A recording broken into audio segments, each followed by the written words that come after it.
¿Sí? ¿Qué tal? Buenas tardes a todos, ¿cómo andan? Bueno, esto es recién le comentaba a Oscar, que la experiencia de streaming, así mirando la pantalla, no es la que a uno más le gusta, la verdad, lindo ver las caras, ver la gente, bueno, pero bueno, vamos a encararla. Como decía Oscar, esta reforma tributaria que en realidad hizo un hincapié muy importante en todo lo que se llama la renta financiera, tiene una interrelación. Y en función de esta interrelación, yo les voy a contar un poquito, voy a volver, es decir, vamos a ir machacando, así le damos esta relación, así no queda colgada. Yo voy a volver sobre en qué consiste básicamente la renta financiera. Ustedes parte de esto ya lo vieron, pero bueno, volvamos y la encaminamos dentro del objeto. Bueno, en principio, digamos que hay una ampliación de objetos, y nosotros hasta ahora teníamos básicamente en el artículo 2 de la ley, teníamos las rentas aquellas que tenían el principio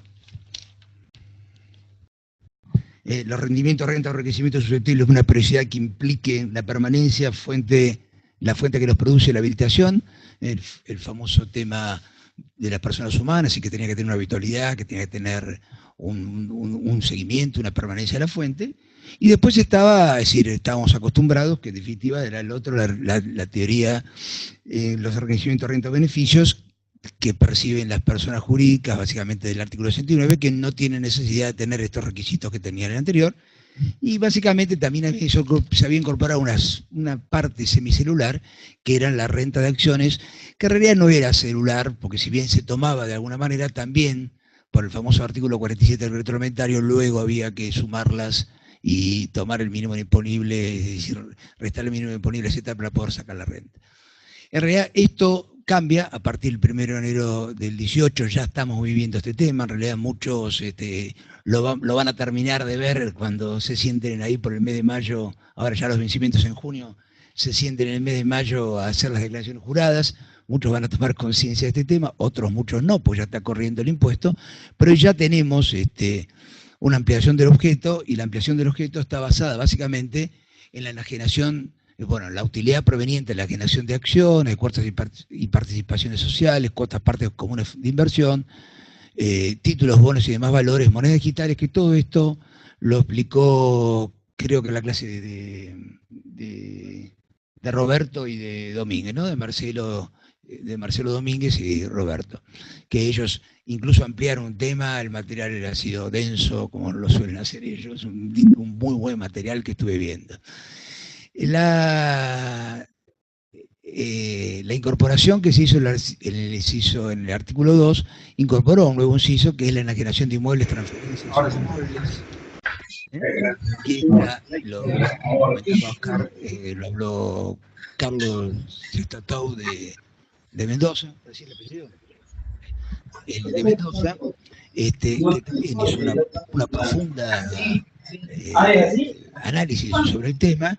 Incluso estuve viendo que le dio, y estuve escuchándolo en su momento, que le dio toda una característica técnica, teórica, filosófica del tema, como estaba encuadrado, por lo cual yo voy a obviar este tema, así que aquellos que quieran mirar un poco desde el punto de vista teórico cómo está encuadrada esta reforma, miren el material y escuchen la charla de Carlos, que realmente le hizo un encuadre muy, muy claro sobre este tema. Y por último, como gran novedad, un impuesto celular, que sí realmente es celular, no es la característica que teníamos hasta ahora, sino realmente celular, y básicamente está encuadrado en el artículo 90, como explicaba Oscar muy medulosamente en la charla anterior, en el artículo 90, que lo vamos a llamar en realidad, la ley habla el artículo agregado al 90, el primer artículo, segundo artículo, para más rápido vamos a hablar del 91, 92, 93, 94, 5, 6 y 7, pero cuando uno va a la ley no va a encontrar esto, sino va a encontrar el primer artículo incorporado, después el 90, el segundo artículo, y así sucesivamente. Bueno, este impuesto celular, básicamente lo que graba en el 91 es el rendimiento producto de la colocación de capital en valores mobiliarios, el 2 los intereses que provienen de esa inversión, el tercero los dividendos y utilidades asimilables, el cuarto operación en enajenación de acciones, el quinto enajenación y transferencia, y lo demás y los otros dos tienen apoyo a los cuatro primeros. El 1, el 91, el 92 y el 94 lo vieron con Oscar, y Oscar, que ahí sí lo escuché muy seguido, lo que yo muy atento, varias veces dijo, y esto lo van a ver con Guillermo. Bueno, acá viene Guillermo a que lo vean. Entonces, ¿qué vamos a ver nosotros? Bueno, básicamente vamos a ver el tratamiento de los dividendos y utilidades, y obviamente vamos a ver el tratamiento, que tienen las sociedades, que está complementado con este impuesto celular. Este cuadro de alguna manera dice tasa de impuestos, pero lo que quise simplificar es un poco cómo funciona, cómo va a funcionar, cómo funciona ahora el impuesto de alguna manera. Es decir, anterior nosotros teníamos a las personas humanas y organizaciones indivisas que tenían un impuesto global, donde sumaban todas sus rentas a tasa progresiva, las personas jurídicas que tenían un impuesto global también a tasa progresiva, perdón, la tasa, no existía la tasa progresiva, y las personas jurídicas que tenían un impuesto a tasa proporcional, es decir, las dos puntas. Con esta nueva incorporación de la ley de reforma en ganancias, básicamente acá se nos abre el panorama de una manera distinta, donde tenemos las personas humanas que pueden tributar por ciertas rentas en forma global y a tasa progresiva, y por las rentas que provienen de ese artículo 90 del 1 al 4 que vimos, lo van a hacer en forma celular y a tasa progresiva, separadas una de otra. Es decir, las rentas que tengan del impuesto celular no van a estar sumadas, ni van a tener la deducción del artículo 23 que tiene el impuesto global.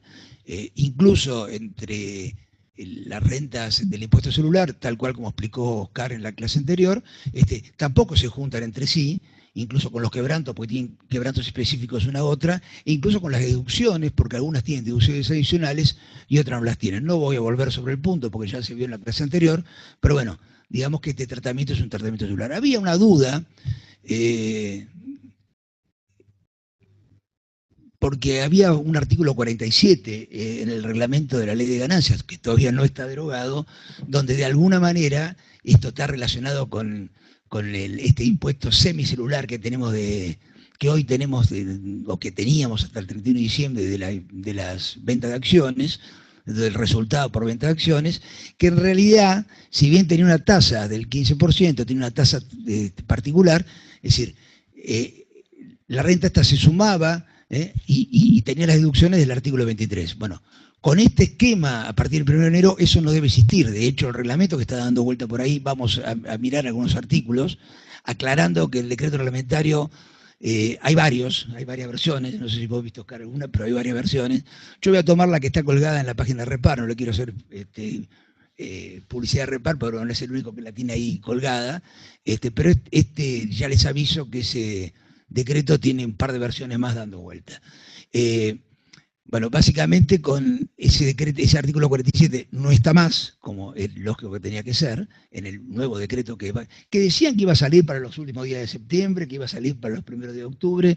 Ya estamos a mediados de octubre y todavía no salió. Hay cursos que alguna editorial importante programó vendiendo que se iba a ver el reglamento, y empezaba el 1 de septiembre y todavía el reglamento no está. Así que bueno, veremos a ver qué pasa. Entonces el esquema hoy es este que tenemos ahí, que he puesto con un color distinto a este azul para que nos despertemos. Este esquema hoy es un esquema distinto al que estamos acostumbrados a ver. Bueno, esto lo traigo a colación porque ahora vamos a ver un poquito, es decir, el tratamiento de las empresas. Esto lo explicó Oscar la clase anterior.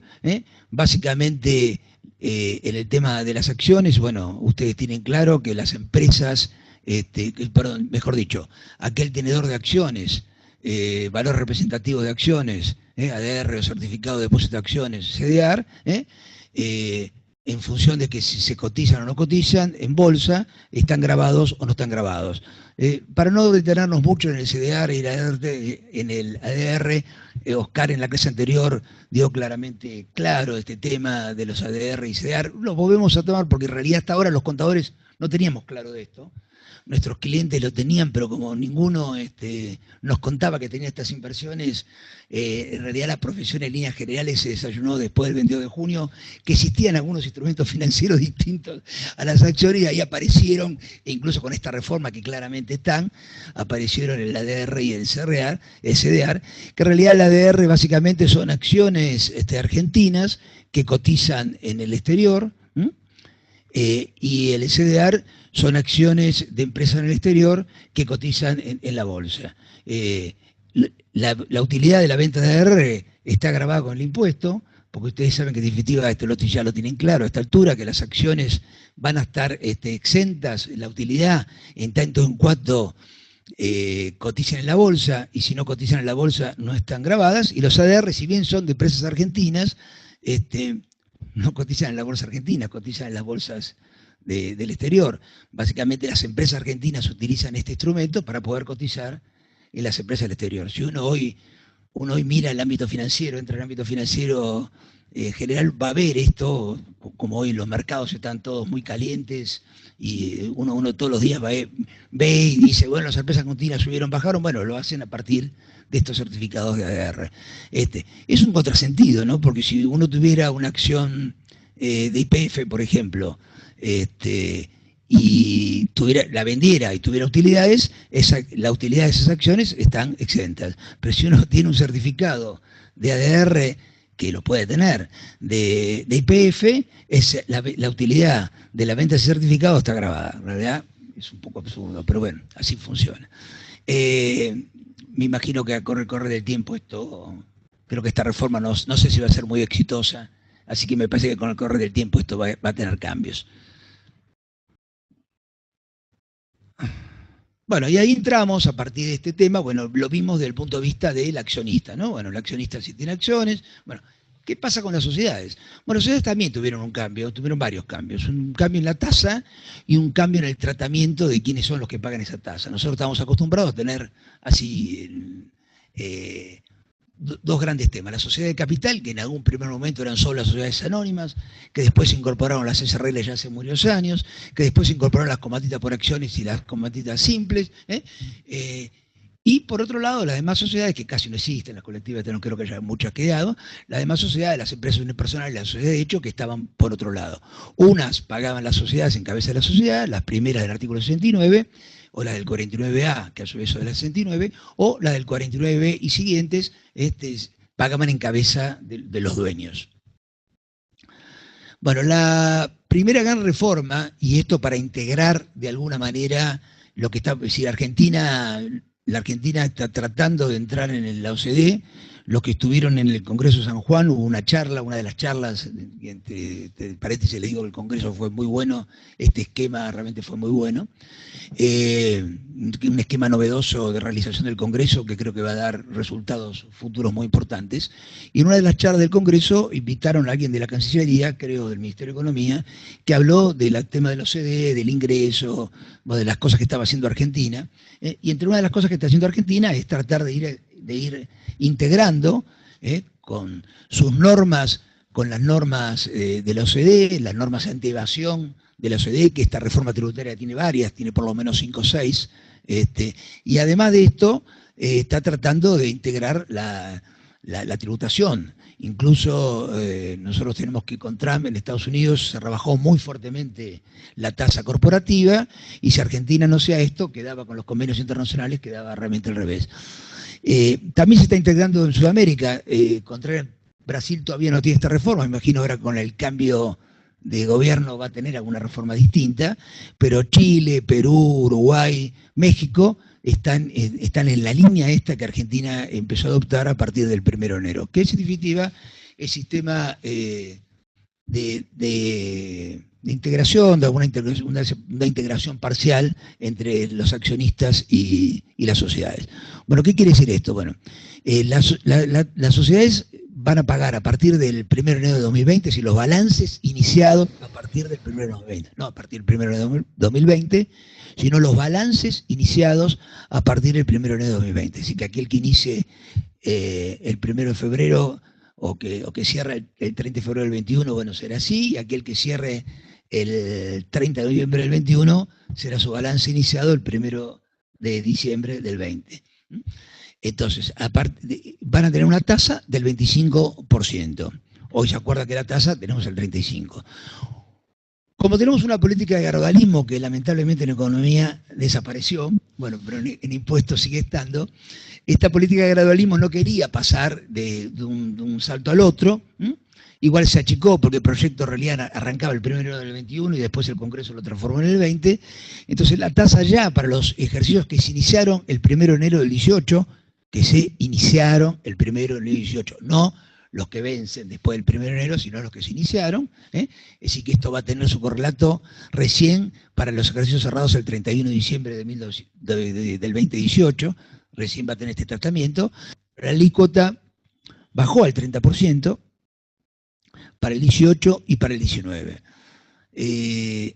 Todavía no lo vimos, ¿no? ¿Por qué no lo vimos acá, no? En los anticipos todavía el fisco, se presume que el año que viene, es decir, las sociedades van a pagar menor impuesto porque hoy en el año 2017 liquidaron con una tasa del 35% y en el 18 van a liquidar con una tasa del 30%. Se presume que los anticipos que tendrían que pagar en este ejercicio deberían reducirse, pero ustedes saben que el sistema de anticipos somos dueños de las máquinas, los anticipos están en el famoso aplicativo de la FIP, y el famoso aplicativo de la FIP todavía no se dio por enterado.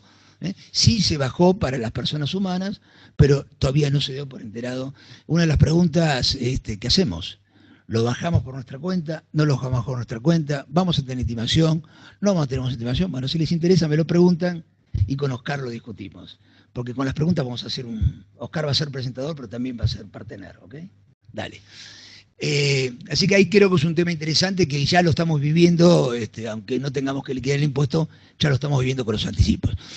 Bueno, el otro tema interesante, que hay algunas figuras nuevas desde que la ley se redactó, la última reforma de la ley, ¿quiénes son los que pagan en definitiva este 25% o este 30% en los dos ejercicios inmediatos que están continuos, el 18 y el 19? Bueno, por un lado las sociedades anónimas, y la reforma claramente dice que las SAU, es decir, las sociedades anónimas unificadas, esas que tampoco creo que tienen demasiada vida hoy, porque se hicieron para un tipo de negocios que casi no cierran, no sé cuántas habrá, pero hay muy pocas, pero unas que sí, ya hoy me enteré también en este congreso que hay como 5.000 sociedades SAS, las sociedades anónimas simplificadas, que tienen todo un tema, y que hasta ahora no se tenía claro en la SAS qué tipo de persona era a los efectos del impuesto. Es decir, cuando hicieron la ley, se olvidaron de decir cómo tributaban. Entonces no se tenía claro si era una sociedad de personas o si era una sociedad de capital.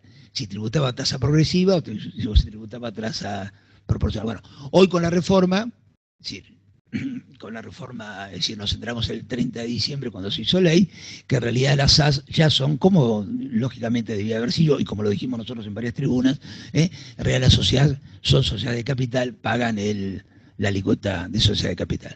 Entonces tenemos las anónimas, las unificadas, no se llaman unificadas, se llaman unipersonales, perdón. Las sociedades anónimas unipersonales, las SAS, las sociedades comanditadas por acciones, las sociedades comanditadas simples, el capital comanditado y el comanditado, las SRL, y también está incorporada las asociaciones y fundaciones, las cooperativas, las mutuales, las entidades civiles, la sociedad de economía mixta, la sociedad del Estado, del artículo 1 de la ley 22.016, y esto es muy importante, los fideicomisos, excepto cuando el fiduciante sea beneficiario, que ya tiene tratamiento de sociedad de personas, tiene tratamiento de escala progresiva, no tiene el tratamiento de sociedad de capital, y los fondos comunes de inversión.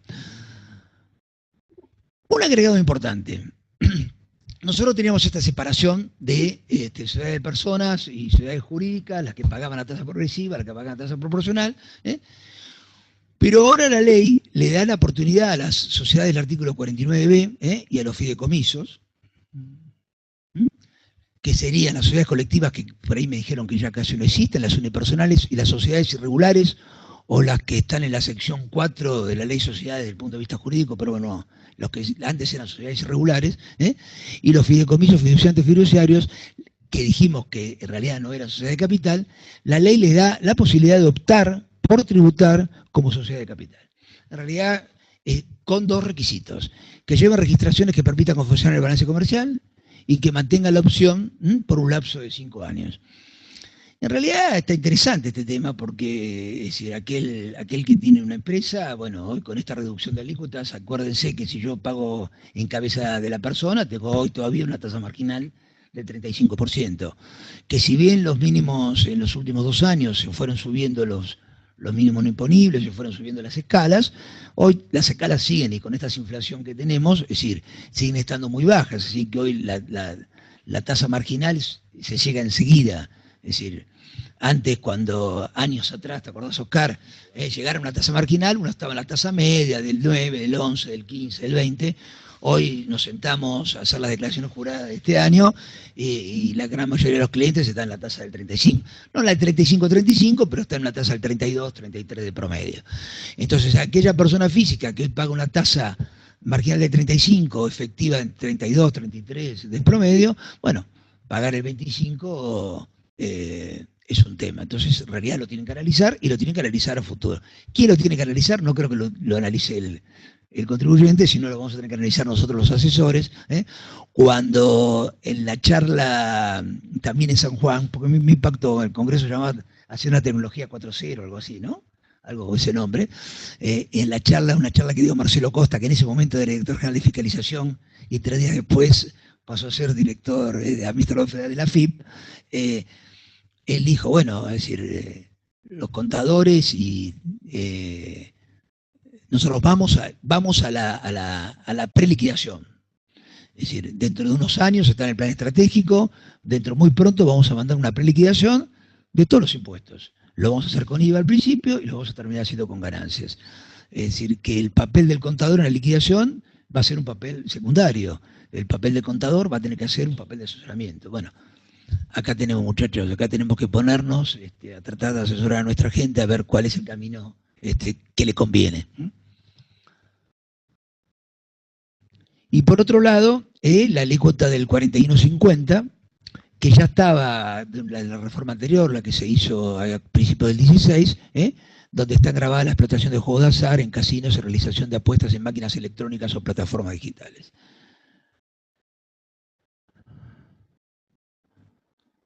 Bueno, ¿esto con qué se complementa? Bueno, esto se complementa, como dijimos recién, con un sistema de integración parcial, es decir, un sistema en el cual nosotros partíamos en algún momento determinado donde, bueno, estábamos hasta el 1 de enero con la reforma que se hizo en el gobierno de Macri, no me acuerdo el número de la ley, ¿vos te acordás? 22.016, ¿cuánto? 27, la 27.346, es verdad. La Comisión 16, que se derogó los dividendos. En realidad nosotros estábamos en el sistema de que solamente pagaba la sociedad y los dividendos, es decir, estaba todo en cabeza de la sociedad y los dividendos no estaban grabados. Bueno, esto siguiendo a una tendencia, como les decía, que se está tratando de unificar en el mundo, el tratamiento es tener un tratamiento en el cual la sociedad pague y los accionistas también pagan. Es decir, tratar de bajar la tasa corporativa. La tasa corporativa vimos que bajó del 35% al 25%. Bueno, esa tasa corporativa del 35-25% se complementa con dividendos. Es decir, cuando la sociedad paga dividendos, la sociedad va a pagar el 13%, después vamos a ver un ejemplito que en realidad termina pagando, es decir, el 35% en líneas generales. Si la tributación sigue estando la misma, si yo distribuyo el 100% de los dividendos, la tasa sigue siendo el 35%. Hay un periodo de transición por el año 2018 y 2019, porque vimos que la tasa del 35 bajaba al 30 en el 18 y el 19, y entonces los dividendos están grabados al 7, que también, ahora vamos a ver un ejemplo, vamos a ver un ejercicio para que les quede claro, también la tasa sigue siendo la tasa del 35.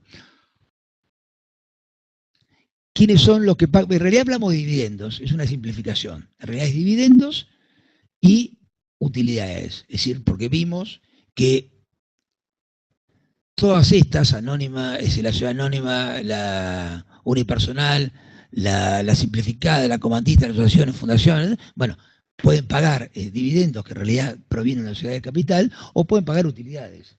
Entonces, en realidad, cuando hablamos de dividendos, es una simplificación para decir dividendos y utilidades.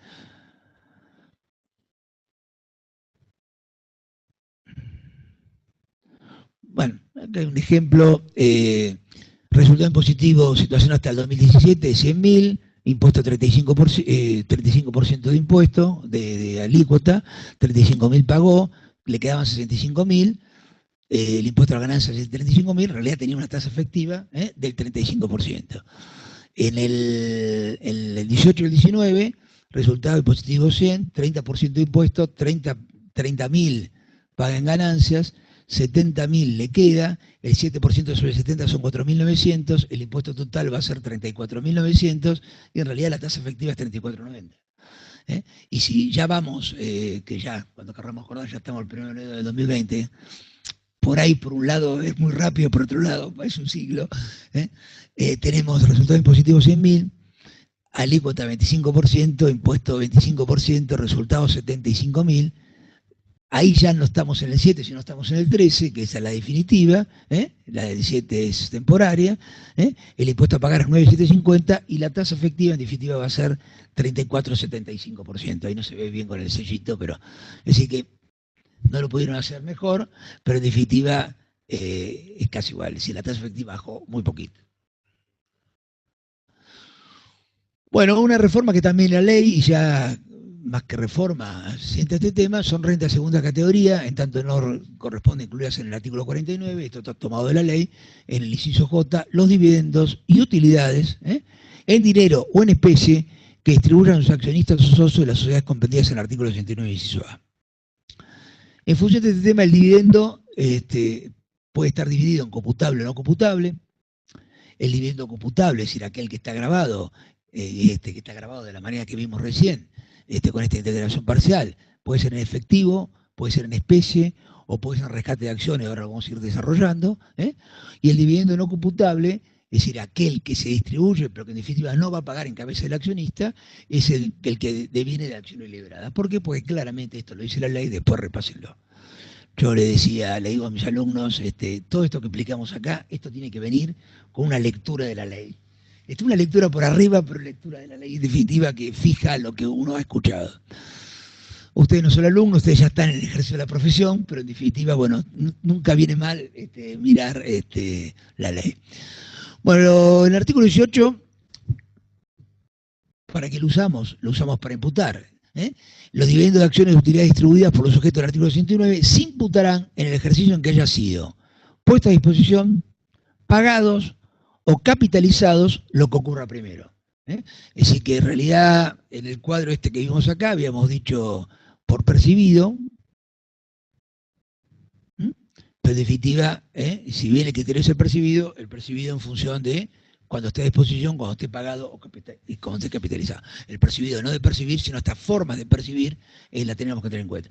Que en realidad es todo un tema, ¿no? Cuando nos ponemos a hacer el acta de asamblea, porque hacemos todo esto, cuando hacemos la retención, cuando la asamblea lo aprueba, o cuando en definitiva se lo ponen a cuenta y está a cuenta, bueno, esto ya nos da una solución. Los dividendos que provean de ganancias que se hayan generado en periodos fiscales que hayan tributado el 35% no estarán sujetos al impuesto a las ganancias. Bueno, esto es claro. Nosotros dijimos que esto cambia, es decir, esto está grabado, este tratamiento está grabado, no a partir del 1 de enero, vuelvo a repetirlo, sino para las sociedades que inicien ejercicio a partir del 1 de enero. Entonces, es lógico este tema, porque en realidad van a pagar el 30% y si pagan dividendos van a retener el 7% o en cabeza del accionista va a estar grabado el 7%, o el 13% cuando sea el año 2020. Pero en definitiva, los dividendos, ¿cuáles son? Bueno, son aquellos que se empiezan a generar justamente en los ejercicios que se inicien a partir del 1 de enero. Básicamente porque, Y esto es lógico porque las utilidades que quedaron acumuladas ya pagaron el 35. Si esto no estuviera así contemplado en la ley, pagarían 2 veces. Es decir, pagarían el 35 cabeza de la sociedad y el 13% o el 7% en el momento que se distribuyan. Entonces, y la ley tiene una presunción, ahí puse iure de iure, pero en realidad la ley habla de que no admite prueba en contrario, que los dividendos puestos a disposición corresponden a ganancias acumuladas más antiguas. Y esto nos lleva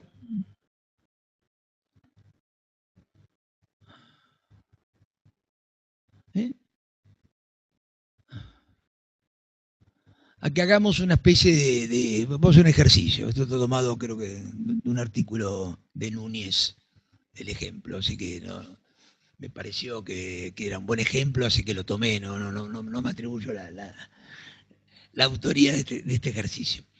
Es un ejercicio 2018, hacemos el planteo, la sociedad tiene utilidades contables de 40.000, tuvo un impuesto a la ganancia de 12.000, tuvo una utilidad neta de 28.000, la sociedad pagó el 30% y el accionista el 7%, no puso a disposición, en definitiva, no está grabado. En el 2019, esos recién se ponen a disposición en el 2020. En el 19 tiene una utilidad contable de 60.000, un impuesto a la sociedad de 18, 30 por 6, 18, una utilidad neta de 42.000, la sociedad estaba grabada a 50 y puso a disposición 50.000, y en el 2020, 100.000, 25.000 de impuestos, 75.000, la sociedad está grabada al 25 en el 2020, los accionistas al 13% y puso a disposición 95.000. Bueno, este es el planteo y esta es la solución. Recién dijimos que había una presunción de iure de iure, es una presunción que no admite prueba en contrario,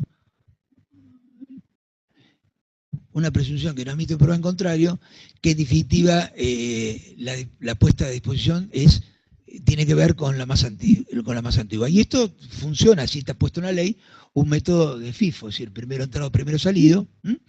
Entonces, si yo tengo las utilidades acumuladas de 28.000, como habíamos puesto en este ejemplo anterior, utilidad neta 28.000, que no distribuí y tengo en el 19, como habíamos dicho en el ejemplo, 42.000, conclusión tengo a fin del 19 70.000 de utilidades acumuladas, puse a disposición 50.000, y en realidad, siguiendo la aplicación FIFO, los primeros 28.000 corresponden al año 2018 y el resto, que corresponden al año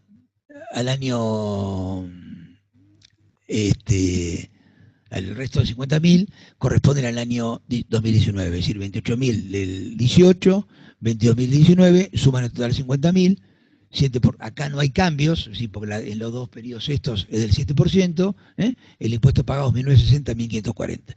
En el año 2020, habíamos visto en este ejemplo, ¿se acuerdan ahí? Utilidad neta 75.000, tengo una utilidad acumulada de 75.000, distribuyo 95.000, en realidad me habían quedado 20.000 del ejercicio anterior, más 75 distribuyo el 100% en el 2020, siguiendo el método FIFO, y acá sí ya es importante, los primeros 20.000 corresponden al año 2019 que me daban acumulados, pago el 7%, y los siguientes me corresponden al año 2020, que ya el impuesto es del 13%.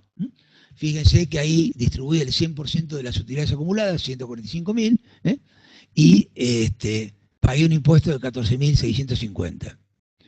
Cuando vamos a chequearlo, este es el resumen, dividendo por 100.500, impuesto 10.255, la sociedad exactamente igual, y si queremos ver la comprobación abajo, la comprobación de imposición integrada, vemos que la sociedad pagó en cabeza de la sociedad 54.000 pesos, en cabeza del accionista 15.620.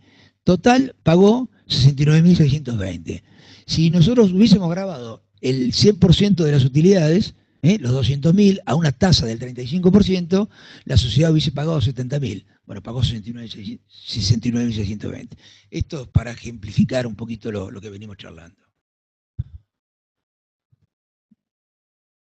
Bueno, ya tenemos claro entonces cómo funciona este tema, tenemos claro que tenemos una tasa de sociedades, tenemos claro que esa tasa funciona con las sociedades tradicionales que teníamos visto hasta ahora, más algunas incorporaciones que la ley pone, más alguna opción de las sociedades regulares y personales y de hecho que la ley le permite tomar. Tenemos claro en qué momento se imputa, cómo se paga, es decir, ahora vamos a tener cómo se ingresa.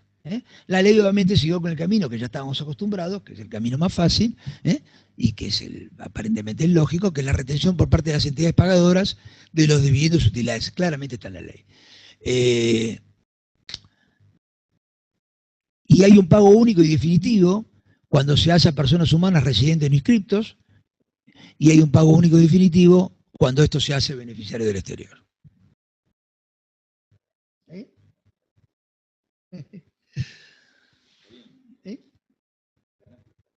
Y bueno, pues así. Bueno, el rescate, ya que estás acá, Oscar, incluso si querés comentar algo, lo vamos haciendo interactivo, porque está bueno, está divertido hacerlo interactivo. ¿Se acuerdan que nosotros habíamos dicho, vámonos para atrás? No sé si pedagógicamente esto se hace, pero vamos para atrás. A ver si lo encuentro. No lo voy a encontrar. Ahí está. Habíamos dicho que los dividendos podían tener esta característica, podían ser en efectivo o en especie. La ley se ocupa, bueno, efectivo es efectivo, la ley se ocupa de evaluar que en especie tiene que ser a valor de plaza, y habla de rescate de acciones, es decir, incorpora un párrafo que esto es nuevo del tema de rescate de acciones.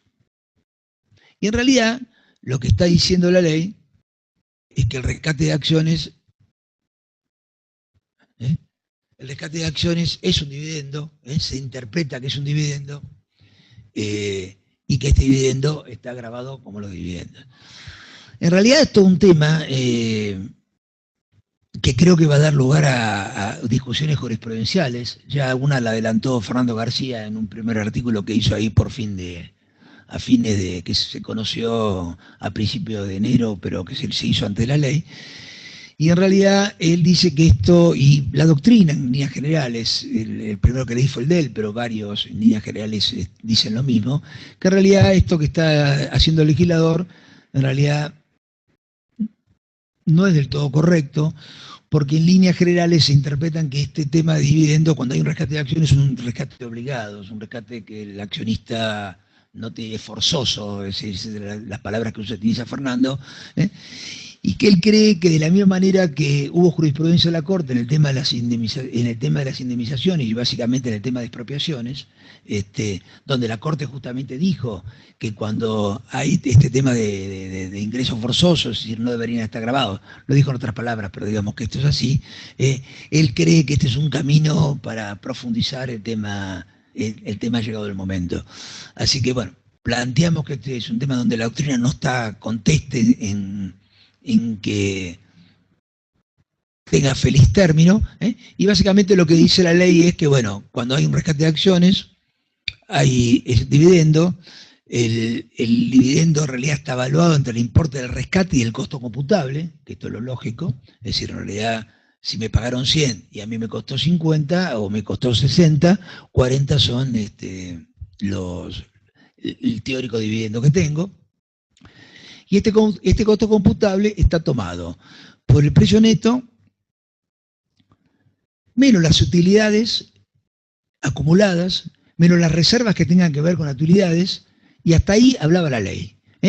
Y eso dividido la cantidad de acciones, bueno, está mal escrito ahí, no borré bien. Eso dividido la cantidad de acciones, en realidad me da cuál es el costo computable. Obviamente, fíjense que cuando al patrimonio neto le está sacando las utilidades y reservas, obviamente lo que está haciendo es grabarla de alguna manera, ¿no? Y la ley no habla nada de prima de emisión, no dice absolutamente nada.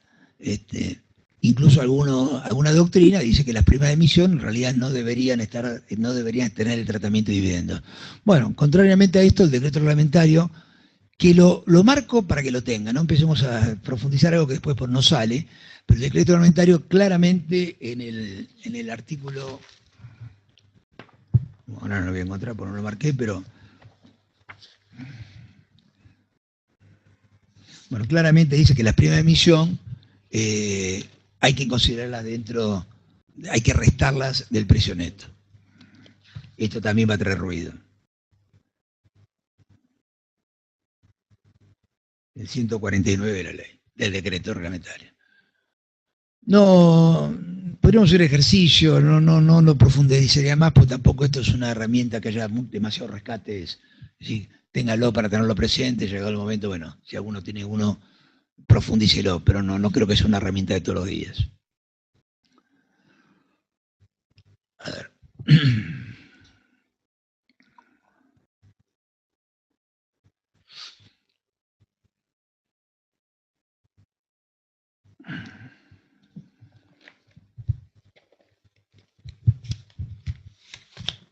Bueno, hasta ahí la cosa no es demasiado complicada. Hasta ahí, con alguna variante, digamos que hasta el punto de vista profesional no es demasiado complicado, pero ahora muchachos, amáquense que viene lo complicado. Amáquense que ahora viene, creo que es algo que nos va a empezar a complicar la vida, y si el fisco se pone, empieza con la inteligencia artificial y realmente se pone las botas para empezar a fiscalizar, creo que va a ser un gran problema, porque las prácticas están muy despracticadas, es decir, son prácticas que van contra esto. Bueno, ¿qué ha dicho el legislador en la ley? Bueno, hizo unas presunciones de dividendos. Colocó ahí un articulito, un largo articulito. Largo, sí, larguito. Que dice, tiene un título, dice, dividendos puestos a disposición, presunciones, y que dice, se presumirá que se ha configurado la puesta a disposición. ¿Se acuerdan que la puesta a disposición era el momento de imputación y ahí teníamos que hacer la retención? De los dividendos o utilidades asimilables, en los términos del artículo 18 que ya vimos viendo, ya lo sabemos todo, cuando se verifique alguna de las situaciones que se enumeran a continuación en la magnitud que se prevé para cada una de ellas.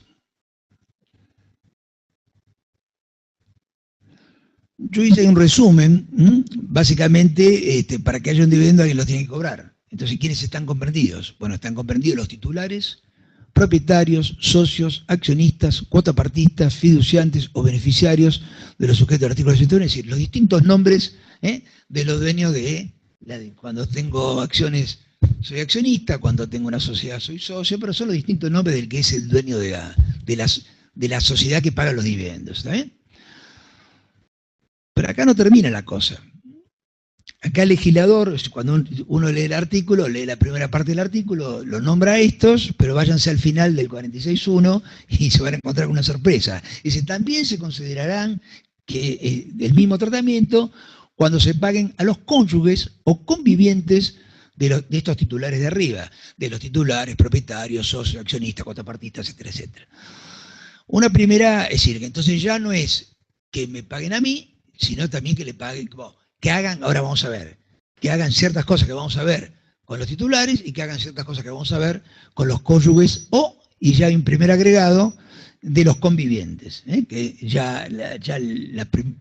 creo que es una de las primeras cosas que vi, ¿no? Hasta ahora, con alguna reforma a la ley de procedimiento, pero básicamente, bueno, ya asimila, no lo asimilan en el 23, pero lo asimila acá, asimilan el cónyuge y los convivientes. Y no se queda ahí.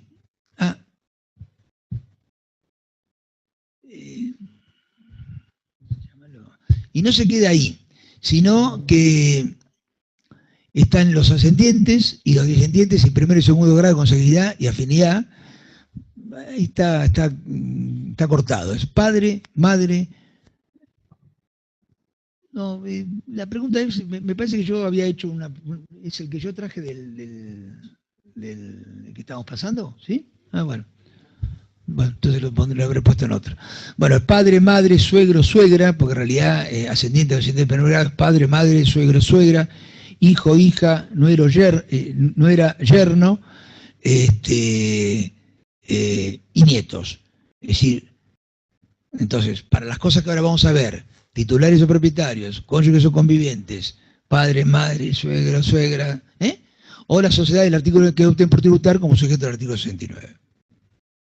Ah, no, estaba ahí, no, había dejado las dos, ahí está. Padre, madre, suegro, no borra la anterior. Bueno, ¿qué es lo que se presume? Entonces, cuando se presume la puesta a disposición, cuando haya por parte de los titulares y otros, estos que vimos recién, estos por parte de los titulares, los cónyuges, los convivientes, los ascendientes, descendientes, retiro de fondos, uso o goce de inmuebles, bienes afectados, vamos a poner los títulos y después lo vamos a ir desarrollando.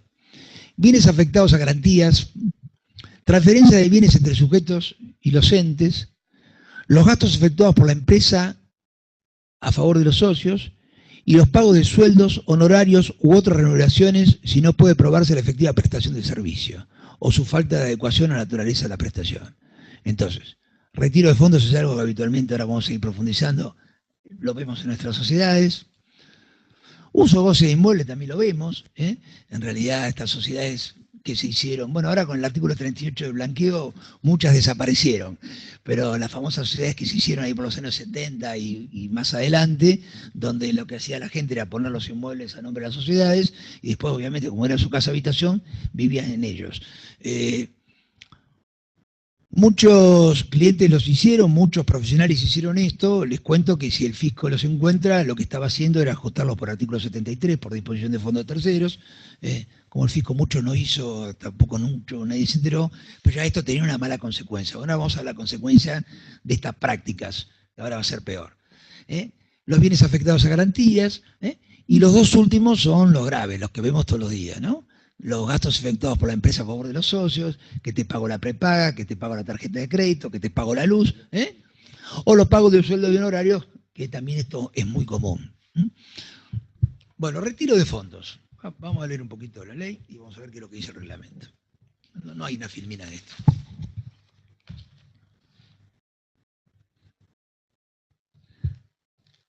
La ley dice...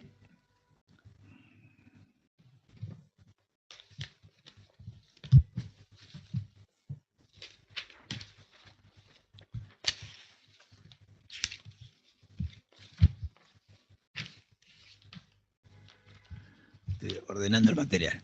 Bueno, la ley dice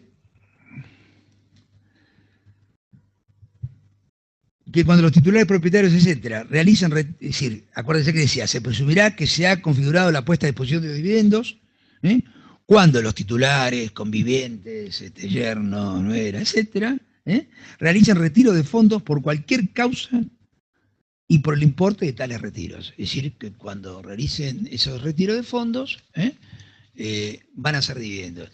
¿Y qué quiere decir que van a ser dividendos? Bueno, quiere decir que en realidad si son dividendos, acuérdense que había que pagar el 13%. Bueno, 7 si fueran estos 2 primeros años, o 13 si es a partir del 2020. Hablemos de 13. Todos ya sabemos que el 7 de estos 2 primeros años. Que tiene que pagar el 13%. Pagar el 13% en realidad es responsabilidad de la sociedad, porque habíamos dicho que la sociedad tiene que retener. Es decir, que si nuestros clientes, la sociedad la estamos llevando nosotros, en realidad cuando el cliente, nuestro contribuyente cliente, retire fondos de la sociedad, en realidad todavía no están las normas, si bien hay un reglamento, no están las normas de cómo va a ser este tema por AFIP, no están las normas reglamentarias de AFIP, pero en definitiva lo que va a decir es que dentro del pedido que está, al mes siguiente lo tendrá por SICORE, tendrá que retenerlo e ingresarlo. Cosa que hasta ahora no estamos acostumbrados a eso, en realidad lo analizamos con disposición de fondos terceros y vamos a ver cómo nos quedaba la cuenta, qué pasaba, qué no, y por ahí poníamos los intereses presuntos, no poníamos los intereses presuntos, pero esto ya es toda una carga. Y muchachos, les cuento que la carga, muchachos y muchachas, les cuento que la carga va a ser para nosotros, es decir, y si no lo hacemos y hay un problema, después el cliente va a decir, pero no me lo dijiste. ¿Es así, Oscar, o no? Bueno. ¿Qué dice el reglamento, uno de los reglamentos que está por ahí dando vuelta?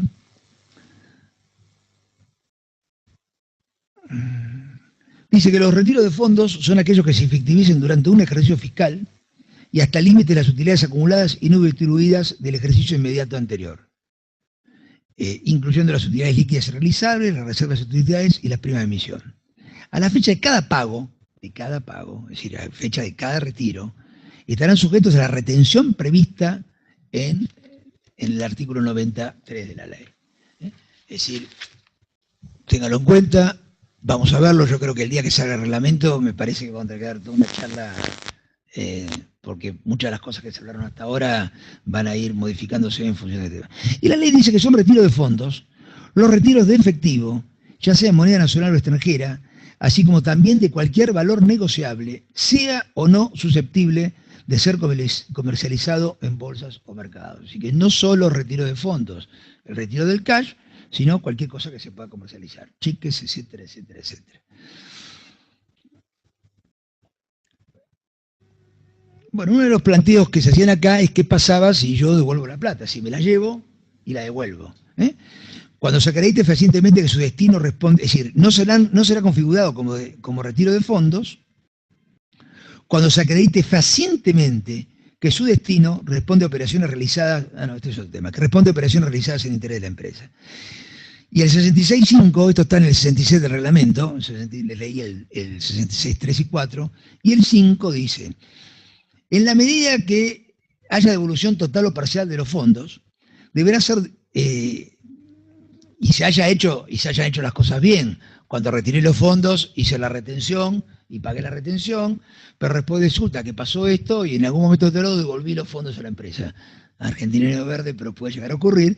Entonces, si devolví los fondos a la empresa, pues no solo son empresas familiares, sino son empresas de todo tipo, algunas son más serias, y devolví los fondos a la empresa, dice que esos fondos, es decir, cuando se reintegren, el impuesto que se haya ingresado deberá ser devuelto de conformidad con el procedimiento que establezca la Administración Federal de Ingresos Públicos.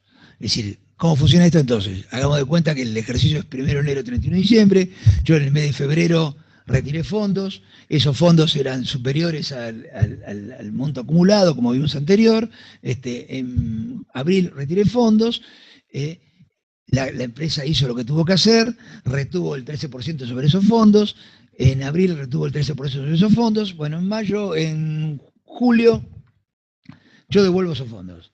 Conclusión, ya pagué el impuesto. Entonces, lo que está diciendo el reglamento, que a su vez le tira la pelota a la FIP, obviamente, que la FIP va a reglamentar cómo esos fondos se van a devolver.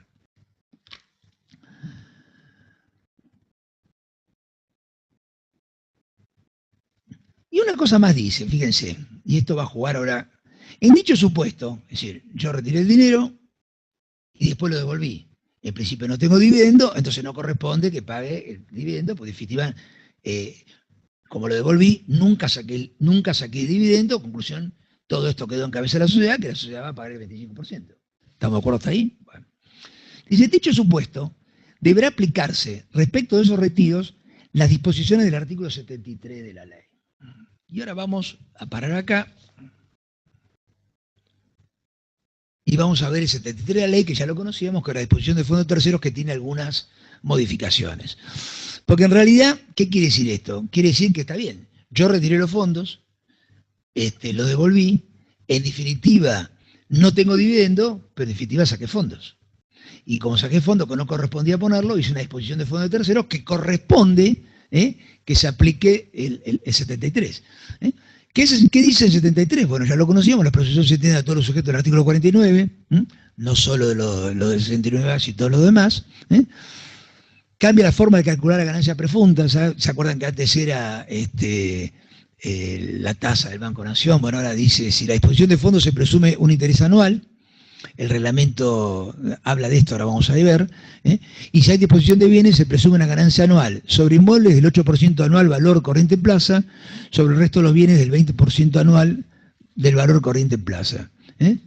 Quiere decir que entonces, cuando yo hago este movimiento de fondos, o si no lo devuelvo tengo dividendos, y tengo que hacer una retención del 13%, y si lo devuelvo, tengo que hacer interés presunto y obviamente tributarlo, es decir, agregarlo al tema.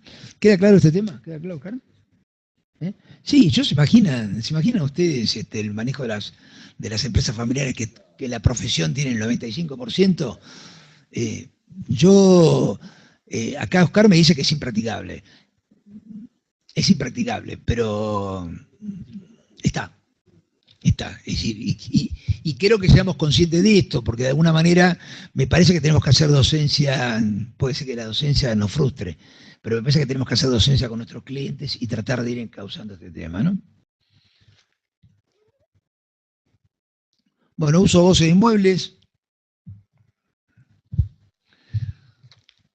Después lo profundizamos bien, pero por lo menos conócenlo. Es decir, dale, hagámoslo más divertido. Colabora. Toma, dale. Hola. A ver, lo que dice Guillermo, a ver, uno tiene que pensar filosóficamente a ver qué está queriendo hacer el legislador. A ver, hasta esta reforma el dividendo era no computable, con lo cual, si había disposición de bienes o fondos a favor de terceros, la sociedad debía declarar una renta presunta de tercera categoría, como bien dijo Guillermo, por el artículo 73. ¿Por qué esto después en la práctica puede ser muy difícil? Porque ahora que crean, esa figura de presunción de renta de tercera categoría en cabeza de la sociedad sigue estando como renta de tercera categoría, pero se incorpora una presunción de renta de segunda categoría cedular en cabeza del accionista. Entonces hay que ser muy cuidadoso de que acá no haya doble imposición. Entonces, ¿qué cuenta tengo que hacer yo matemáticamente? Hay una presunción de renta de segunda categoría, como me dijo Guillermo, pero eso tiene que tener un límite. ¿Y cuál es el límite? Fíjense que se los puso ahí en la filmina, los resultados acumulados del periodo anterior. Si lo que retiró el sujeto supera la renta presunta de segunda categoría, por la diferencia sigo teniendo una renta en cabeza de la sociedad como de tercera. Esto contarlo es una cosa, después hacerlo en la cuenta particular, en mi modesta opinión, es un chino. Pero bueno, reitero, esto es una opinión absolutamente personal. Pero ojo, tengamos en cuenta que esto es accionista por accionista. Claro, sí, claro. Es decir, tenemos 2 accionistas, está bien, tenemos 5 accionistas, porque algún accionista puede retirar fondos, el otro no puede retirarlo, el otro puede retirar el exceso, el otro lo puede retirar en menos. Es decir, que tenemos que ir viendo, es decir, por cada uno de los accionistas hay que ir haciendo este tratamiento, si son dividendos, no son dividendos, no son, es un tema complejo. Cuando las cosas son muy complejas, nadie termina haciendo nada. Pero bueno, esto es así.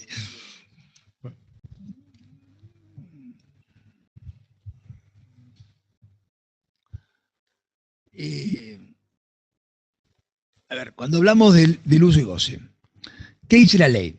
Bueno, cuando los titulares, convivientes, cónyuges, etcétera, tengan el uso o goce por cualquier título, de bienes del activo del ente, del fondo o del fideicomiso. Acuérdense que todos estos sujetos son los que están ahora.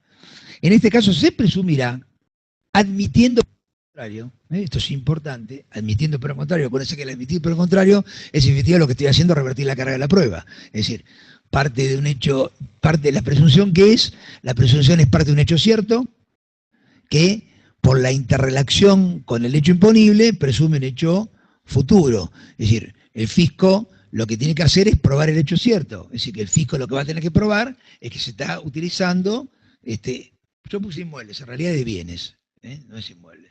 Me salió de la cabeza porque en realidad lo que uno usa es muebles y rodados. El famoso tema de comprar el auto, que ya nadie ya lo compra porque no es negocio con el IVA, no es negocio deducirlo, o el tema de los inmuebles. Así que me salió, en realidad, casi todos los casos uno conoce es inmuebles que utiliza el sujeto y que lo tiene en nombre de una sociedad. Bueno, entonces, tengamos claro ese tema. Entonces, conclusión. Lo que va a hacer el fisco es probar que se está utilizando el inmueble y va a presumir, en definitiva, ¿qué va a presumir? Bueno, va a presumir que es un dividendo puesto a disposición y que el valor del dividendo puesto a disposición es el 8% anual del valor corriente en plaza, si el bien fuera inmueble, o del 20% anual del valor corriente en plaza del resto de los bienes. Ojo, no es poca cosa. El reglamento trae alguna consideración de este tema en el proyecto que tengo acá en mano, que es en el 66.7.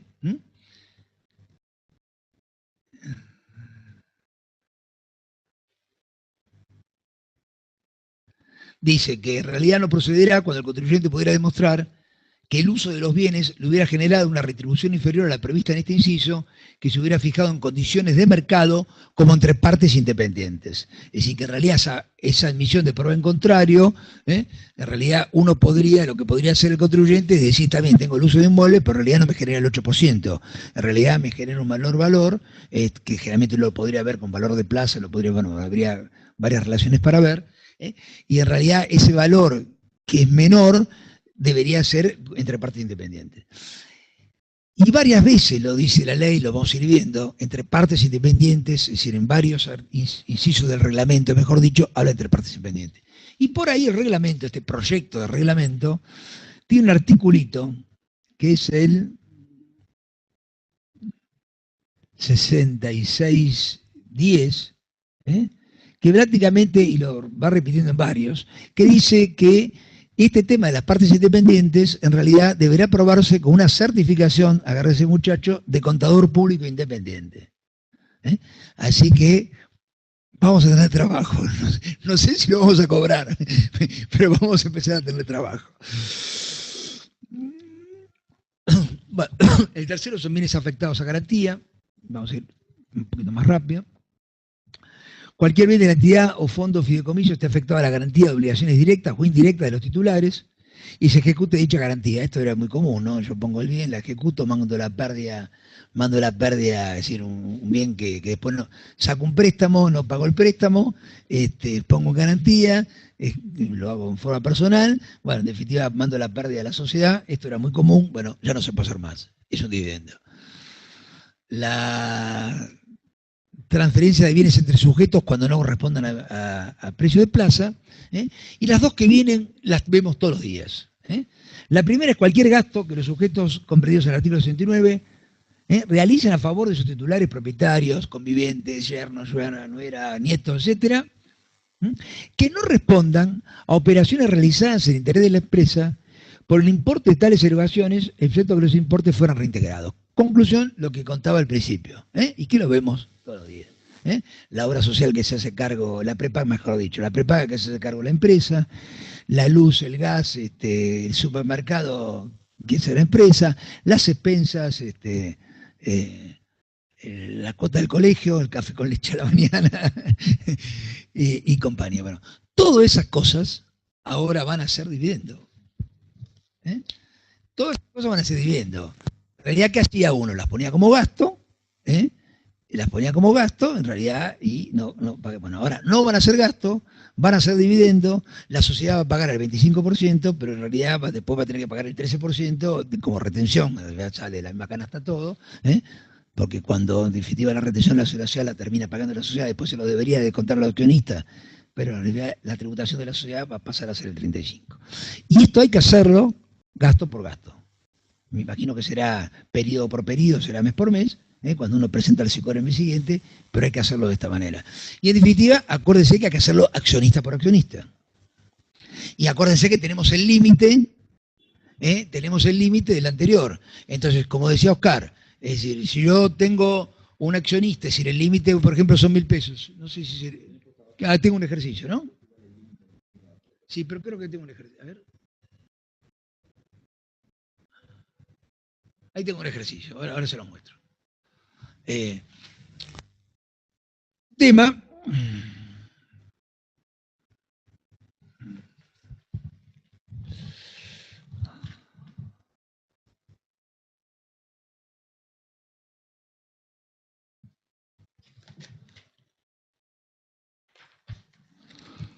Bueno, el otro tema es el de los pagos de sueldos, honorarios y otras remuneraciones, si no pueden probarse la efectiva prestación de servicio o su falta de adecuación a la naturaleza de la prestación. Bueno, esto es un tema que creo que merecería una charla en empresa, si ponemos los sueldos, no ponemos los sueldos, si los honorarios, no ponemos los horarios, cómo funciona el 261. Y acá, bueno, la ley ahora está diciendo claramente.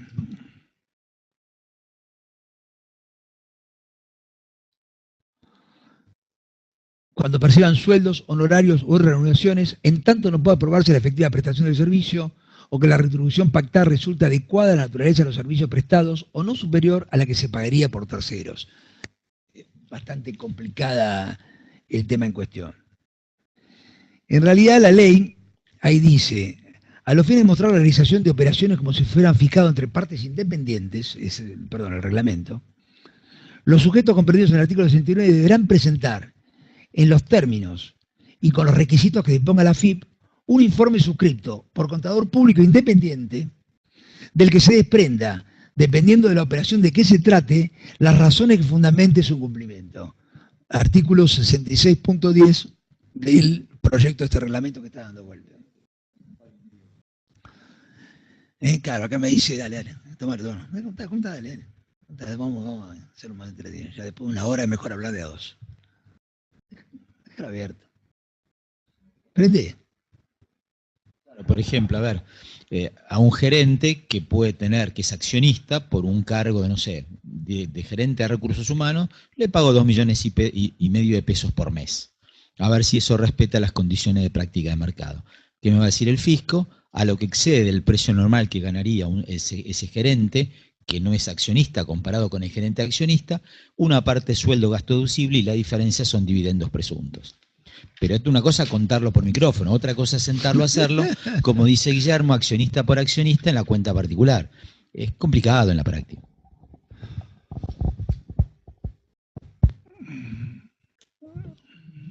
Ahí tiene un ejemplo.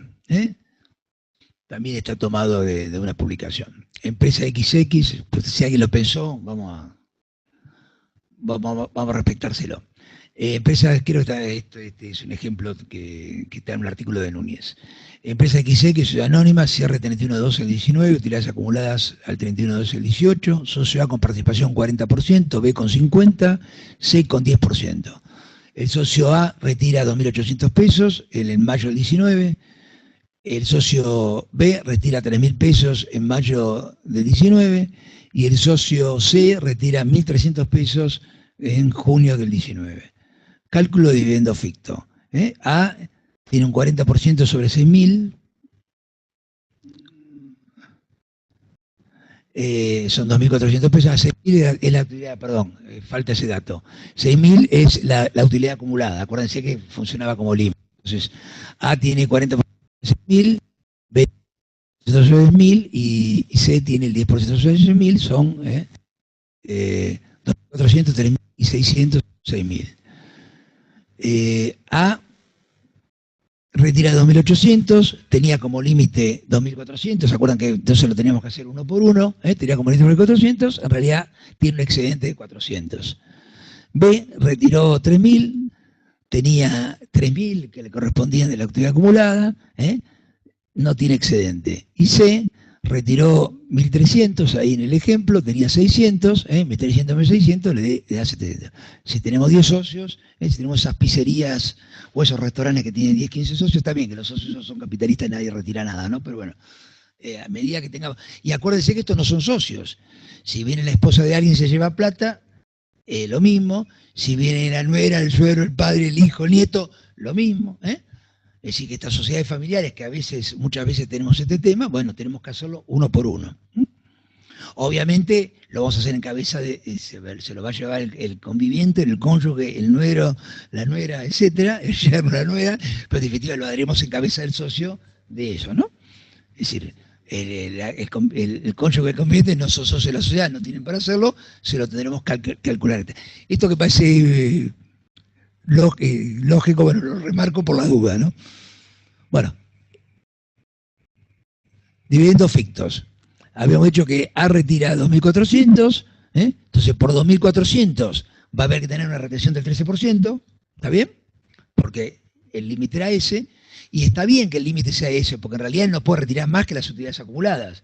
Si hay 6.000 pesos de utilidad acumulada, no puede retirar 7 y la ley decir los 7 son dividendos, porque en realidad no hay dividendos por 7, hay dividendos por 6. Bueno, acá retira 2.400, porque es su parte de los 6.000, entonces los primeros 2.400, que es el 60% de las utilidades acumuladas, su participación sobre las utilidades acumuladas, la realidad paga el 13%. La sociedad va a tener que retener el 13%.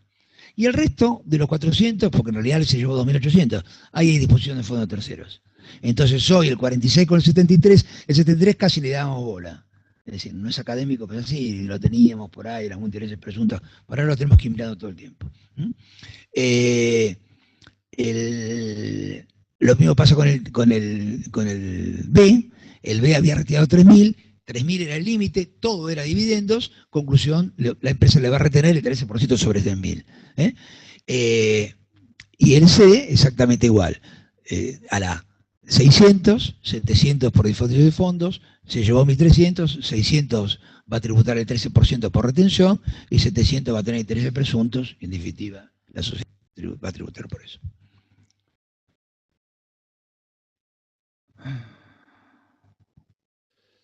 A ver, déjame que quiero ver algo.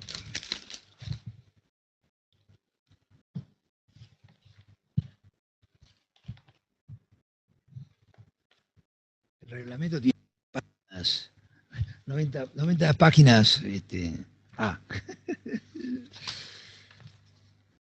decir, que a fin de año vamos teniendo.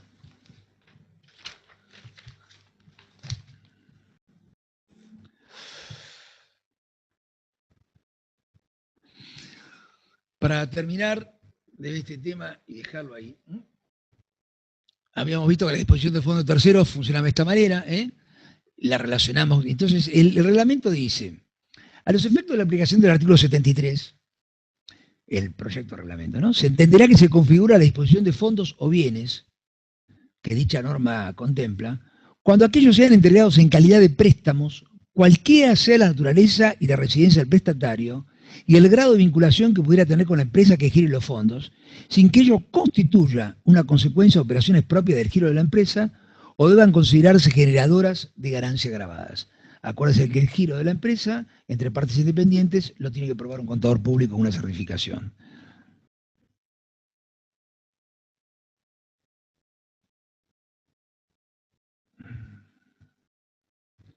Se considera que constituye una consecuencia de operaciones propias del giro de la empresa las sumas anticipadas a directores, síndicos y miembros del Consejo de Vigilancia, así como a los socios administradores en conceptos honorarios, en la medida que no excedan los importes fijados por la Asamblea correspondiente al ejercicio por el cual se adelantaron, y siempre que tales adelantos se encuentren individualizados y registrados contablemente, práctica que no siempre hacemos.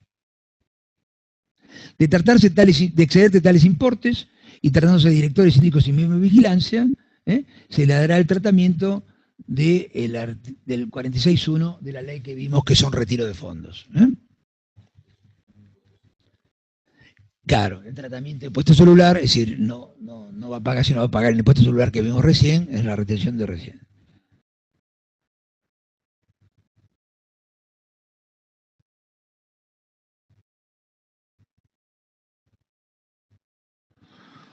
Cuando hablamos ahí, vieron que ahí la ley habla de, antes la ley hablaba del 8% anual, arriba del 8% arriba de la tasa del Banco Nación, ¿se acuerdan del artículo 73 viejo? ¿Te acordás, Oscar?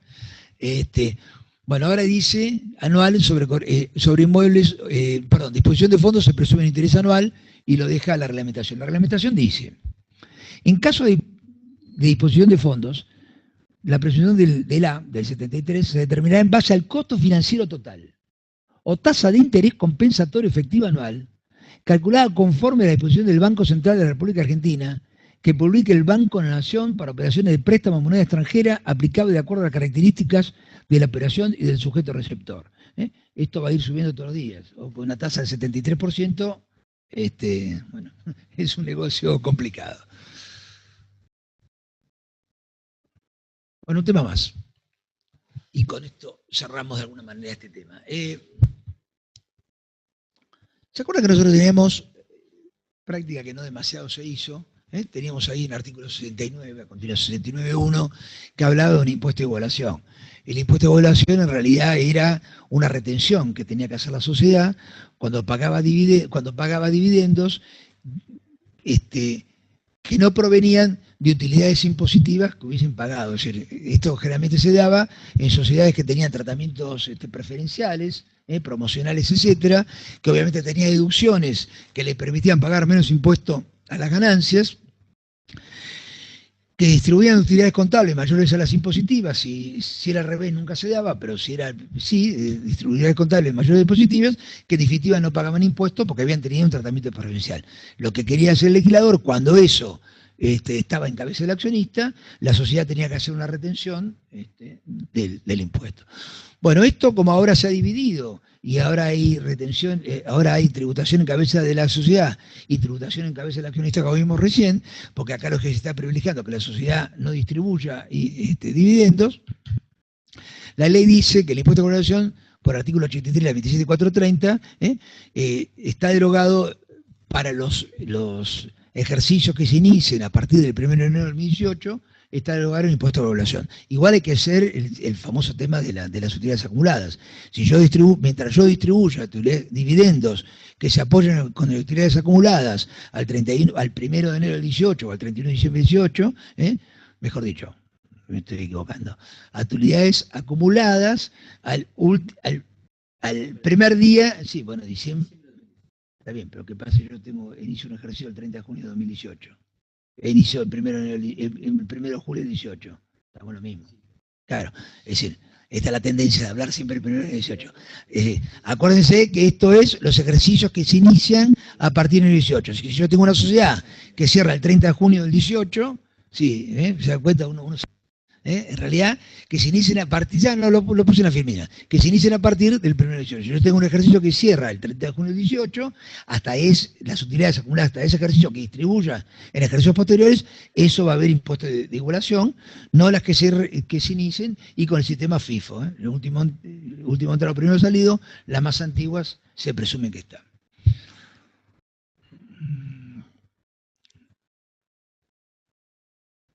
Bueno, hasta ahora habíamos visto, todo lo que vimos hasta ahora era los dividendos que se pagarán a residentes del país.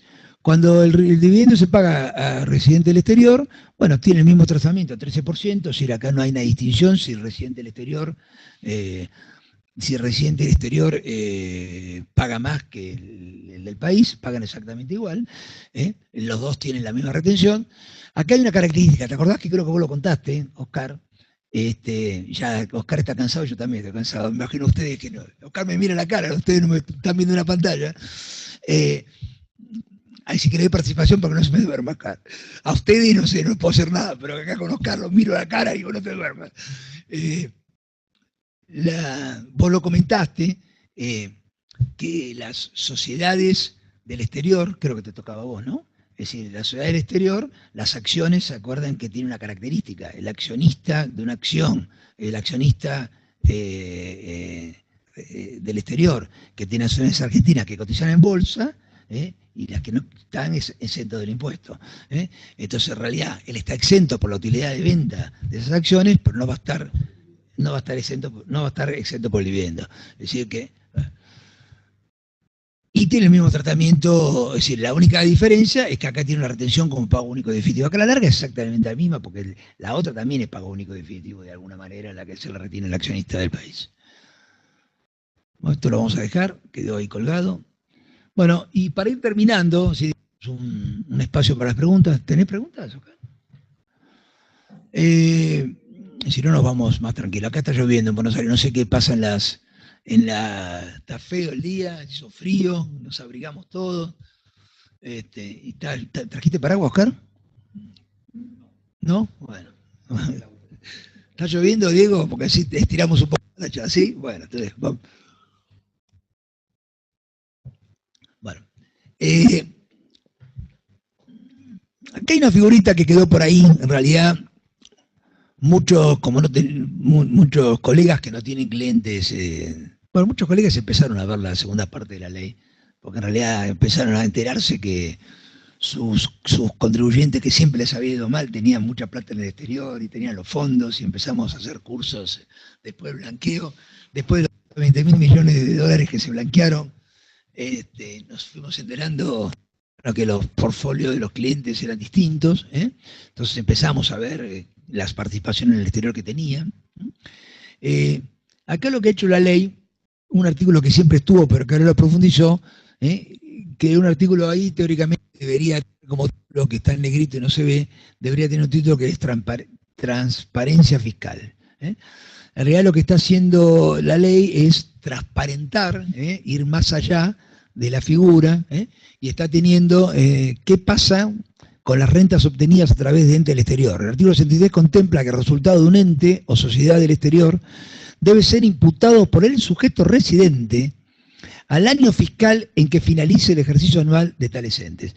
¿Cómo funcionaba hasta ahora, en el mejor de los casos, que el contribuyente tuviera declarado las tenencias? En realidad, uno las declaraba en el país cuando estaba puesta a disposición. Es decir, cuando la entidad del exterior ponía a disposición los dividendos, y mientras estuvieran en el exterior, estaban en el exterior. Es decir, uno no pagaba el impuesto en tanto en cuanto no se mandaran al país.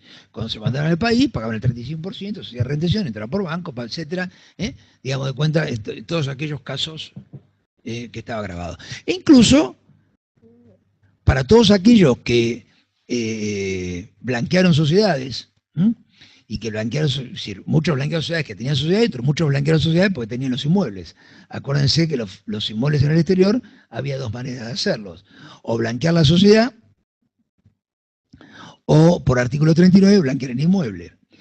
En general, muchos blanquearon el inmueble, salvo aquellos que tuvieran inmuebles que hubiesen comprado y que tenían todas esas hipotecas, como en Estados Unidos, a 40 años, y que si uno blanqueaba el inmueble, lo tenía que blanquear al valor de mercado, y si por ahí uno había comprado un inmueble a $100.000 y debía el 50%, en realidad tenía que blanquear 100.000, cuando en realidad el blanqueo real de la plata eran 50, que era lo único que había puesto. Ahí me van siguiendo. Ahí hubo un decreto a fin del año 16, casi a fin del blanqueo, ¿te acordás?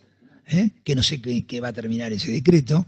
En ese decreto había varias cosas. Entre una de las cosas que había es que los parientes de los funcionarios podían, los parientes de los funcionarios podían blanquear, ¿te acordás?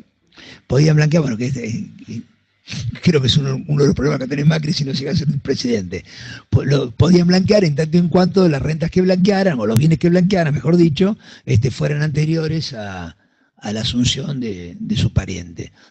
Y en ese artículo, en ese decreto, había un articulito que le permitía a las sociedades blanquear por su capital.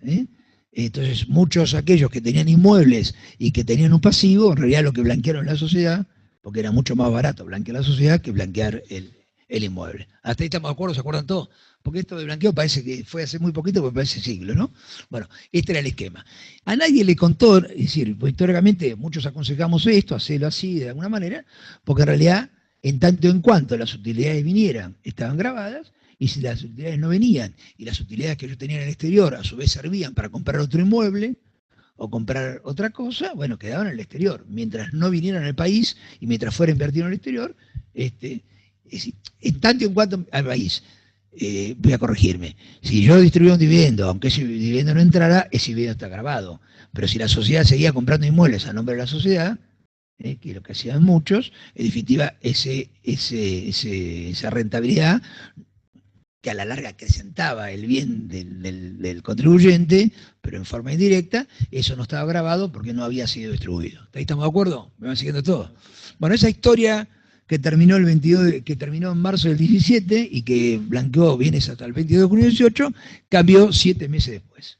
Y cambió con este artículo, que esto va a traer cola, vamos a ver cómo se termina reglamentando. Hay 11 artículos que reglamentan eso, que son los artículos, ahora los vemos.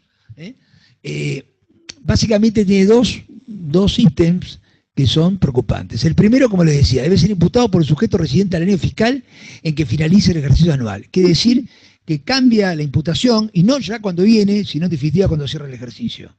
Es decir, que independientemente de que la sociedad lo distribuya o no lo distribuya, en definitiva el accionista del país lo tiene que incorporar, con algunas condiciones. El 133C está dirigido a aquellas sociedades que no poseen personalidad fiscal. En realidad falta ahí, está mal escrito, poseen, falta una E, que son, no se da demasiado, puede darse con aquellas LCC, LLC de Estados Unidos, pero hay alguna posibilidad que sea. Y en la otra, esos en todos los casos. Y en la otra son ganancias obtenidas por participación directa o indirecta. La participación indirecta es cuando yo tengo una sociedad en el exterior que a su vez tiene otro accionista. Así que en los dos casos es igual. En sociedades u otros entes del exterior, en tanto se verifiquen concurrentemente. Uno, que las rentas no reciben un trato específico. Dos, que los accionistas residentes o vinculados tengan participación en el 50% del patrimonio. No.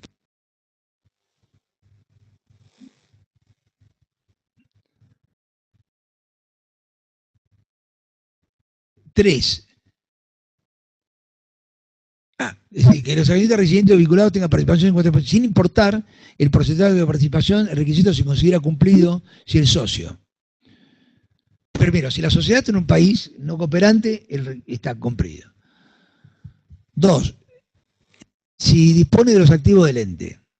3. Si tiene derecho a elección de los directores. 4. Si están facultados para remover la mayoría de los directores. 5. Si poseen derecho actual sobre los beneficios del ente.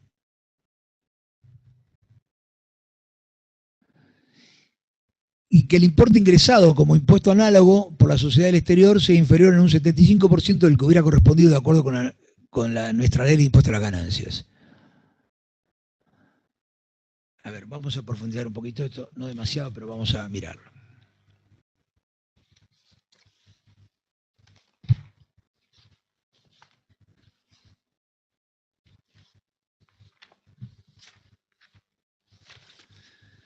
Esto está para los que quieren ir viéndolo, que van a ser más de los que uno cree. Esto está en el reglamento, en el artículo 165 del reglamento. Hay 16 artículos en relación a este tema. Unos 10 que tienen relación con el inciso 133E y con el 133F.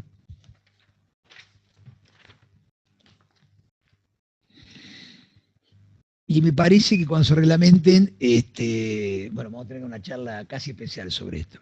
Un tema que la ley modifica, no mucho, pero lo modifica, porque deroga toda la parte del 165, dice, serán considerados como rentas pasivas, en realidad todo esto está dirigido, fíjense ahí, cuando hablamos está dirigido a rentas pasivas, serán consideradas como rentas pasivas, es decir, las sociedades que obtengan sus ingresos por dividendos,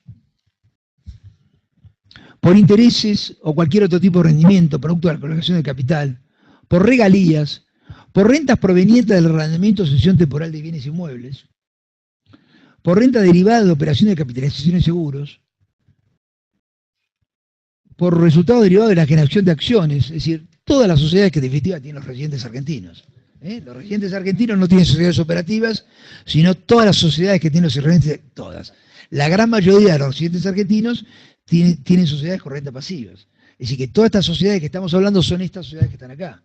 Y muchas de estas, en definitiva, van a cumplir estos requisitos de control de la sociedad porque son de 1 o 2 personas. Así que es algo que tenemos que profundizar, que tenemos que analizar, es algo que ya está, acuérdense que la ley ya arrancó, es algo que hay que ver porque si no venga la liquidación se nos va a venir encima, es algo que tenemos que estudiar y planificar, porque básicamente hoy acuérdense que todas estas sociedades están incorporadas en el blanqueo. Que el fisco no haya hecho nada en este año y medio, que no haya aparecido, que no haya mandado una intimación, yo creo que el fisco todavía no se ha puesto a analizar las declaraciones, todavía de a poco está viendo cómo el contribuyente va liquidando los portfolios, creo que si profundiza las declaraciones, los análisis de las declaraciones juradas se va a encontrar con un montón de sorpresas, creo que no todo el mundo ha tributado como corresponde con el tema de los portfolios de las rentas, creo que se han mezclado y se han utilizado utilidades de uno con quebrante de otro cuando no se correspondían, que vos lo explicaste muy bien en la clase anterior. Me parece que hay que, un poco por inexperiencia, un poco porque, bueno, algunos clientes no quieren, pero de alguna manera me parece que el fisco, con las declaraciones que se están haciendo y las cosas que vemos que el fisco está haciendo y con las declaraciones de inteligencia artificial que está haciendo, el fisco va a ir sobre esto. Y va a ir a corto plazo. Me parece que nosotros, los contadores, tenemos que hacer planificación sobre este tema y analizar este tema. Bueno, lo dejo pendiente y esto lo profundizaremos en alguna charla. Me parece que debemos tomar nota. Hasta que no se haga el decreto, creo que cambie mucho esto, pero hasta que no se haga el decreto, bueno, vayan ubicándose, pero tengan en cuenta que esto ya arrancó y cuando querramos acordar, cerró el 31 de diciembre y esto tiene consecuencias en la declaración que viene. 2 temas más y terminamos, 5 minutos y terminamos. Esto en realidad no tiene que ver con las sociedades, sí, tiene que ver con las sociedades y además tiene que ver con otro tipo, con todos los contribuyentes. Y esto lo traigo porque me parece que va a haber algunas novedades. La ley tiene 2 tipos de actualización. Y para aquellos que hasta ahora no habían hecho ajuste por inflación, que lo van a tener que hacer prontamente, por lo menos contable y no impositivo, la ley tiene 2 tipos de actualización. Una actualización de la 27430 del artículo 89 que permite las adquisiciones e inversiones en todos los bienes que vemos abajo, en bienes muebles amortizables, en bienes inmuebles, en bienes intangibles, en acciones, cuotas y participaciones y fondos comunes de inversión, en las señas que congelan precio, en la venta y reemplazo, en posesión de minas y canteras, en las enajenaciones y otros, en las monedas digitales y en la generación de transferencias de derechos sobre inmuebles, es decir, cuando yo tengo todos estos bienes y hago operaciones con estos bienes, efectuados en ejercicios fiscales que se inician a partir del 1 de enero del 18, ahí sí, ejercicio 1 de enero del 18, se actualizarán por el índice de precios al por mayor y PIN, según tablas, es decir, el índice de precios del INDEC, según tablas elaboradas por la FIP. Todavía la FIP no elabora ninguna tabla, y este índice de precios interno al por mayor, aparentemente en la ley de presupuestos se estaría modificando. ¿Por qué es importante esto? Bueno, y esto está enganchado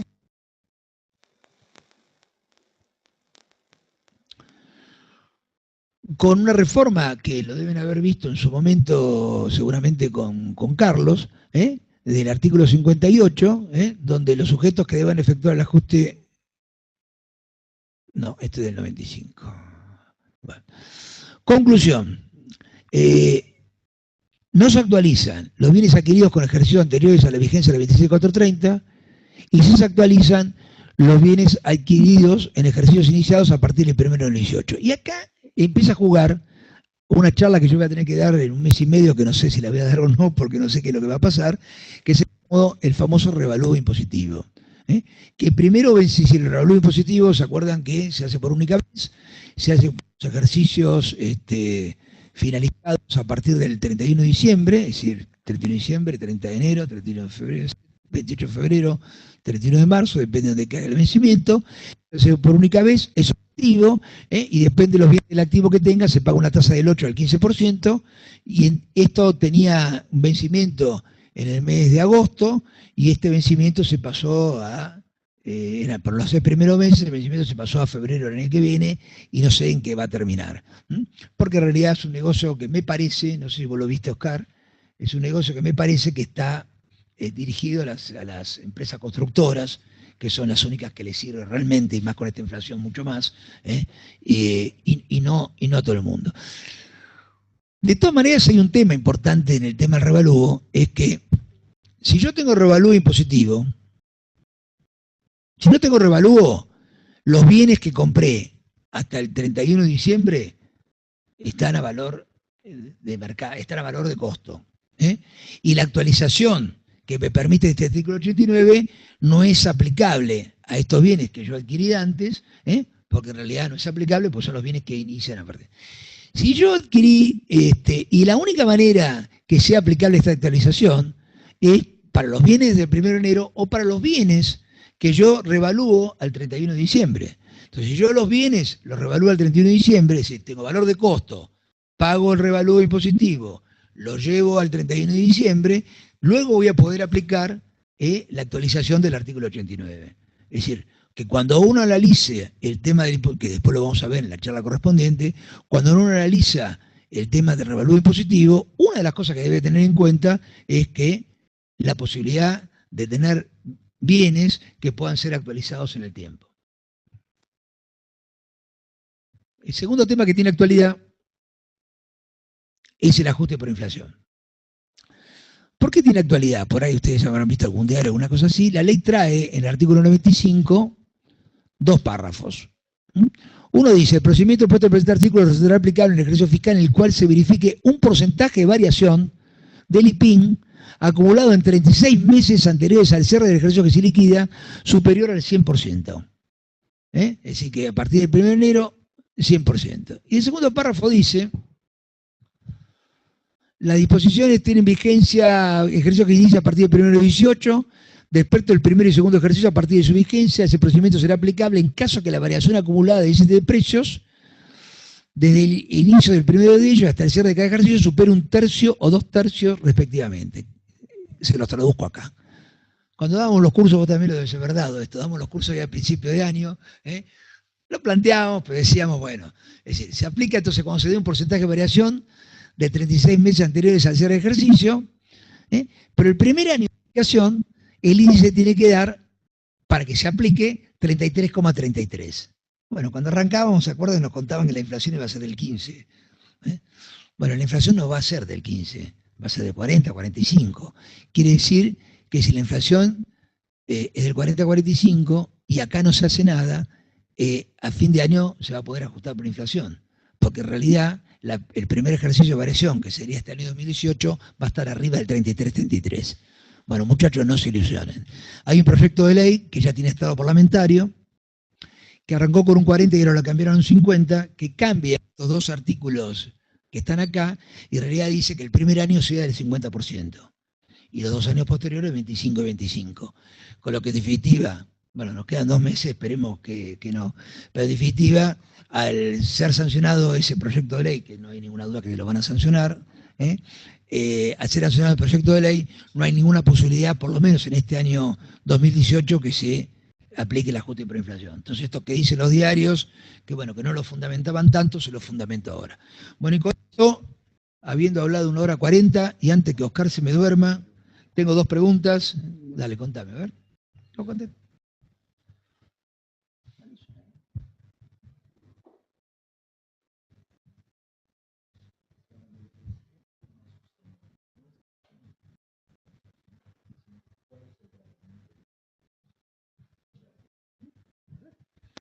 A ver, la pregunta es, cuando el presidente no es accionista, ¿cuál es el tratamiento de los honorarios? Honorarios. Es decir, ahí no hay dividendos, ahí lo que hay son honorarios. Es un tema de cuarta, tasa progresiva, es decir, la sociedad va a tener que hacer la retención correspondiente. Si esos honorarios pueden ser de 2 tipos, o ese accionista, ese director, el ejercicio de sus funciones puede ser de 2 tipos, puede estar en relación de dependencia o puede estar en forma independiente. Si está en relación de dependencia, acuérdense que es opción del director, de acuerdo a la 24241, elegir si paga aportes y consecuentemente la sociedad paga contribuciones, o si el director elige ser independiente. Si es independiente, es autónomo, mejor dicho, y entonces lo que hace es, desde el punto de vista previsional, paga como autónomos, pero desde el punto de vista impositivo, en los 2 casos, es cuarta categoría, y hay que hacer la discusión que podría darse o no sé si vos estás de acuerdo conmigo, es que si el director está en relación de dependencia, ¿cuál es la escala que se le aplica? Si se le aplica una escala de director, si se le aplica una escala de director, porque el director, vamos a clarificar el tema, puede ser de 2 tipos. Dijimos relación de dependencia y no relación de dependencia. Si no está en relación de dependencia, es un honorario común y cualquiera, y aplico la escala de honorarios, de la 830 de honorarios. ¿Estamos de acuerdo? Listo. Si el director está en relación de dependencia, en realidad es un trabajador en relación de dependencia, es una renta de cuarta igual que la otra, pero en realidad paga autónomos, pero en realidad su renta es de relación de dependencia, con lo que la retención en realidad es una retención de relación de dependencia y no de la 830. Lo dejo claro, si bien esto ya debería estar claro, por las dudas, para el que me hace la pregunta que le quede claro. Entonces es un horario común y cualquiera, tendrá que ver usted si está en relación de dependencia o no, para aplicar la retención, en definitiva aplica esa retención y a la larga paga, si es relación de dependencia y no tiene otro ingreso, es como cualquier dependiente, tendrá que presentarle el C49, y si no, la retención, y tendrá que presentar declaración jurada como cualquiera.